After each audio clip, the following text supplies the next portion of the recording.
A long time ago, in a peaceful village in Nigeria, there lived a wealthy woman named Mama Ife. She was a woman of wisdom, kindness, and great riches. Everyone in the village respected her because she wasn't just rich, she was generous. She owned vast farmlands that stretched beyond the hills, cattle that filled the fields, and houses so grand that people admired them from afar. Despite all her wealth, Mama Ife had one problem that kept her awake at night. Her only son and only child, Chidi, was not yet married. She feared that he might choose the wrong woman that would ruin his life and destroy all her labor when she is gone. Chidi was a strong and handsome young man, with a heart as golden as the sun. He was respectful, hardworking, and had never let his mother's wealth make him lazy.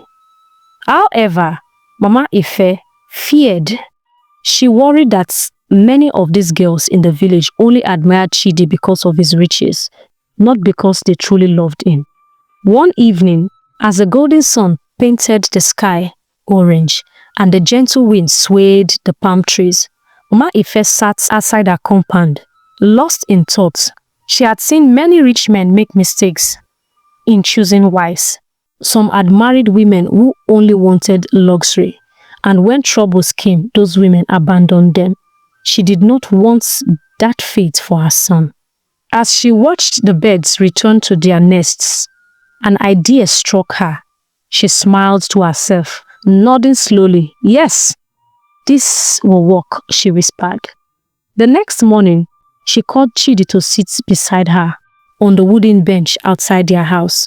"My son," she began softly, "I have been thinking about your future, and I want you to marry a woman who truly loves you, not just one who loves your wealth." Chidi listened carefully, waiting for his mother to continue. "I have a plan," Mama Ife said, leaning forward. "I will disguise myself as a poor maid in our house. Invite the young women in the village to come visit. Let us see which girl will treat me with kindness, not knowing who I truly am." Chidi blinked in surprise, then chuckled. "Mama, do you really think this will work?" "Trust me, my son," Mama Ife replied with a knowing smile. "The heart of a person is revealed in how they treat those they think are beneath them." After a moment, Chidi nodded. He trusted his mother's wisdom. News spread quickly across the village that Chidi was looking for a wife. Girls dressed in their finest clothes and made their way to his home, eager to impress the wealthy young man. Meanwhile, Mama Ife transformed herself into a humble maid. She tied a faded wrapper around her waist, wore an old blouse, and wrapped her hair in a worn scarf. She even smeared a little palm oil on her hands to make them look rough from work. On the first day, the young women arrived in groups, giggling and chatting excitedly. They carried baskets of gifts. Some brought fresh yams, others brought beads, and some even brought embroidered clothes, all hoping to win Chidi's heart. As they settled into the spacious living room, Mama Ife, acting as a maid, began serving them water and small bowls of kola nuts. She walked up to a girl named Ada and offered her a cup of water. Ada frowned and pulled back her hand. "Must I take water from this dirty old woman?"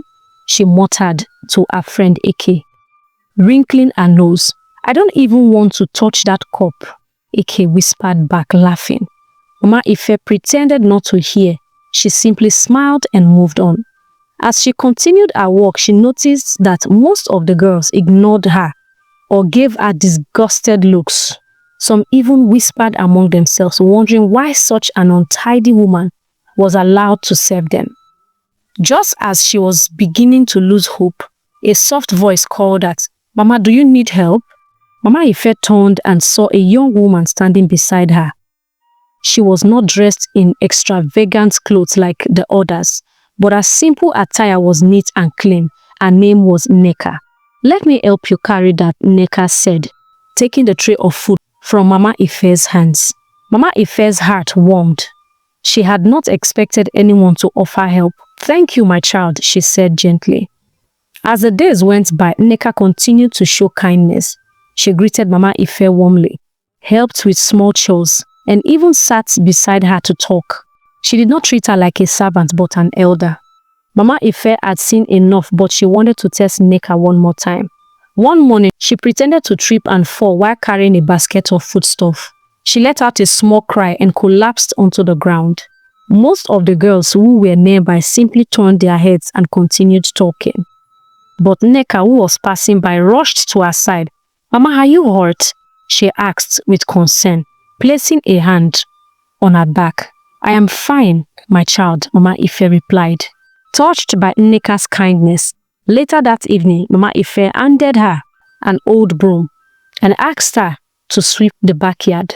Without hesitation, Nneka took the broom and started sweeping. She did not complain, nor did she question why she was given the task. The other girls saw her and laughed. "Look at her, Ada sneered. She's walking like a maid. Maybe she thinks sweeping will make Chidi fall in love with her." Eke joked, giggling. But Nneka ignored them. She continued sweeping with a smile. Mama Ife, who was watching from a distance, smiled to herself. A girl who is not afraid of hard work and does not mock others is truly rare, she whispered. The next day, Mama Ife decided it was time to reveal the truth. She called everyone to the courtyard and stood before them. "For many days, I have watched how each of you treated me," she began. "You all thought I was just a poor old maid, but then in truth, I am Mama Ife, the owner of this house." A gasp ran through the crowd. Some of the girls lowered their heads in shame. Ada and Eke's eyes widened in shock. Mama Ife turned to Nneka and took her hands. "You, my child, have shown kindness, humility, and respect.